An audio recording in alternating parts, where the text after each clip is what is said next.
bullying is, such a challenging experience. And I know you're not saying this, but if somebody's experienced it or they're experiencing it now, it's not your fault. And certainly if a child's listening and you're hearing about this bullying and you're thinking about it and you're thinking about what to do, my advice very strongly is you talk to a trusted adult about it. Uh, Absolutely. Absolutely. now today. Absolutely. Absolutely. And it's really interesting because that was something that I knew I needed to do and Yeah. didn't successfully do. You know And why I sort of what put you off from talking to an adult about it? It might be helpful if a kid does hear this because they might identify with it.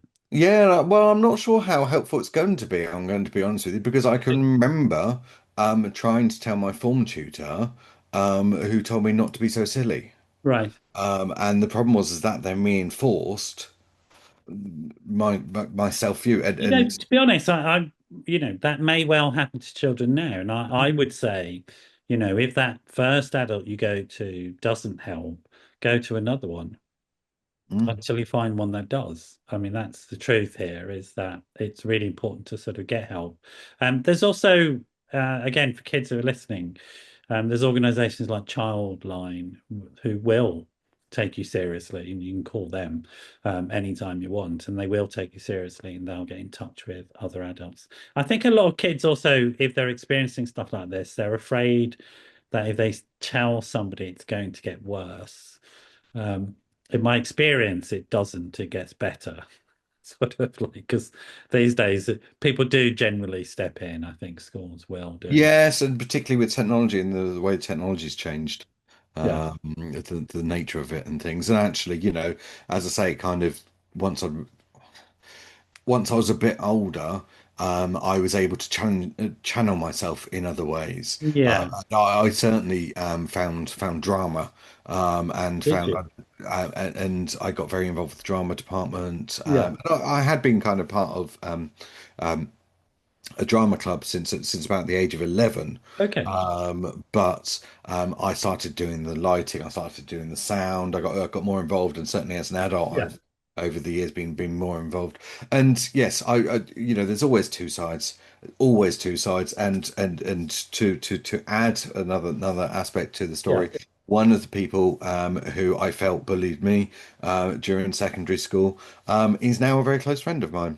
Wow. And we had some lovely reparative conversations. Brilliant. And they recognize that they weren't in a good place and how they were projecting that out on the world around them. And actually is now a very, very close friend, actually. It's interesting. My first career was in theatre because I got involved in theatre at school as well, Mm, and went on stage from an early age. One of my first plays that I did professionally was called Only Playing Miss, which was about bullying. mm, Oddly enough, it was being written about then. And the main character, the main baddie, who was the bully, we also explored his backstory, and it was mm, very much one of a very troubled experience himself.